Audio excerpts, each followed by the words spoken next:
Welcome to the Catalyst Sale podcast. This is a continuation of a series that we started a couple of weeks back and are picking up again, where we focus on timely topics. Today, I have Alanna Fincke, who is the Director of Content at meQuilibrium, a health and wellness expert and health coach, and we're going to talk about resilience. Thanks, Alanna. Thanks for having me. So, Alanna, what is resilience? So resilience is the ability to manage stress, bounce back from adversity and challenge, and to be able to move forward and thrive. So a lot of people think resilience is just that like grit to get through, the tough stuff, and it is that. But it's more. It's not just getting to zero. It's getting to the good stuff too and really realizing our own potential. What are some common mistakes we make when thinking about resilience? So a lot of people think that they're either born resilient or not. I'm born tough or I'm not. And that's just not the case. Resilience is a learnable set of skills. It's been researched for over 25 years. Anybody can learn them. And they're very powerful skills. That's what we teach at meQuilibrium. And they're skills anybody can learn and access in their own life. So why do we make these mistakes? So the science is really clear when it comes to resilience and when it comes to our brains. Our thoughts drive our emotions and our behavior. Our thoughts, I'll say it again because it's really important. Our thoughts drive our emotions and our behavior. So if we want to change our behavior, if we want to change those stressful reactions, those angry reactions we have got to start with our thoughts. And resilience is really the science of helping us do that. We think in really habitual ways. We get kind of stuck in our ways, and we have really deep-seated beliefs that we have about how the world should work, how we should be in the world. And they're pretty powerful, and they can make us make some decisions and have some reactions that don't really serve us. And so resilience is really the science of helping us understand our thoughts, get awareness around our thoughts, and giving us techniques to manage them and work around them. So how can we avoid these mistakes? What are some of those techniques? Yeah, so there's a couple really foundational ones that when it comes to resilience, and there's we are wired to feel negative emotions more easily and more quickly than positive emotions. It's what kept us alive when we were being chased by lions and tigers and bears. We don't need that ability today, but we are still wired that way nonetheless. So we're wired to feel anxiety, anger. I mean, let's take the situation we're in right now. We're wired to feel anxiety much more readily than to feel happiness and ease. And so what happens is we learn to scan the world for this. And when you are looking for something to feel anxious about or to feel angry about, you are going to find it. And we call that our emotion radar. And it's very strong and it's very powerful. And it can cause us to feel, let's take the example of anxiety, anxious pretty much all the time. But there's a technique that's very simple. It's called trap it, map it, zap it, that can help us get awareness and reframe those thoughts. So what we want to do is trap those negative feelings when we feel them coming on. So let's just stay with our anxiety example. We want to trap that anxiety. When you start to feel anxious, you can start to, for some of us, it's a tightness in the stomach or a tightness in the chest, or our shoulders are up by our ears, or our jaw is tight. We start to feel that, or the heat of anxiety coming on. We want to start to become aware of that. And then you want to map it. You want to map it to the thought that's driving it, right? Back to that thing I just said a moment ago around how our thoughts are driving our behavior. You want to map to the thought, oh my God, I messed up on that report, I'm going to lose my job, or, oh no, my family's not going to be safe right now, or, all those millions of thoughts we have running around. So map it to the thought. What am I thinking right now?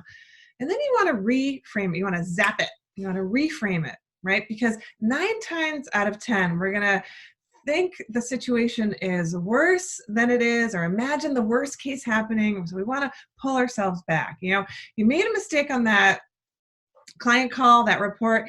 You are most likely not going to lose your job, right? So we want to reset for the realistic. Is my whole family going to fall ill at once and not be able to make it through this? Probably not.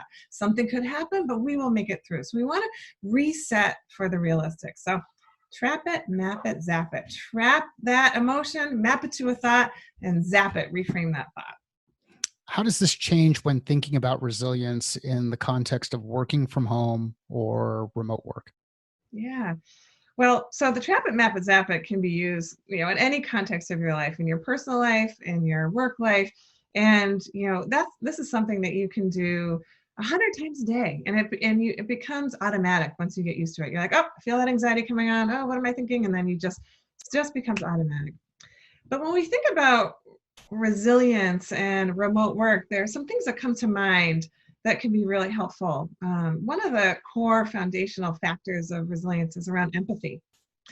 And we need this now more than ever. We are all struggling. We are all in the same boat together. So when we go to interact with our colleagues, with clients, with prospects, whatever work you're doing, taking that moment to ask how people are doing, to take a moment to connect with someone authentically, and to give your team, if you're a team leader, really important, the space to air what they're feeling and connect with them. The research tells us that when times get tough, the first thing out the window for leaders is empathy, but is the thing that is most critical right now. And it makes sense why it's the first thing out the window, because leaders are struggling too and they're stressed out. It's really important that we bring this back into our workflow and our conversations with each other. And how does this change when thinking about resilience in the context of teams, customers, and self? Yeah. Good stuff. One of the things when we think about our internal teams, everyone's having a hard time focusing. If you're a leader or manager, how can we bring our teams back to calm and focus? And so we really want to help our teams do that. Use empathy is one piece of that. Checking in with our teammates, what if you can have one-on-ones, even if they're 10 minutes. If you can have a scrum daily with your team even for a few minutes, I suggest that. Checking in with our teams, trying to manage those emotions I was telling you about. We're all wired for the negative. How can we help bring our team back to common focus? Communication, really important right now. Even if you don't know the answer as a leader or manager, say, I don't know that right now, but I'm going to work to find out. But really trying to keep that flow. This is another thing that gets stopped when times get tough, is flow of communication. Really keeping that flow of communication open and being honest if you don't know the answer, and trying to get that for your team. With our customers, using those empathy techniques, being authentic. We're all working from our home right now. We all have kids coming in and out and all that stuff. So really trying to connect with our even our customers on an authentic level. And for ourselves, so much we can do. Being self-compassionate. Like, I didn't get that done today. Having a little compassion for ourselves, talking to ourselves as we would our kids or a friend, as we would to a friend. And self-care. We're not commuting now, we're home. Take those moments to practice a little self-care. Alanna, this has been awesome. I'm really excited to have you on a full episode as a guest on the podcast. We'll record that the next time we meet. For those of you who've had a chance to listen to these, please let me know what other topics you'd like us to cover. I know we're all dealing with the challenges that are out there in a different set of ways. Recording these episodes and not editing these episodes so that we can get the content out there quickly. We can define the word or the thing that we're focused on, talk about some common mistakes, talk about some ways to address those common mistakes, and keep everything moving forward. Alanna, thank you.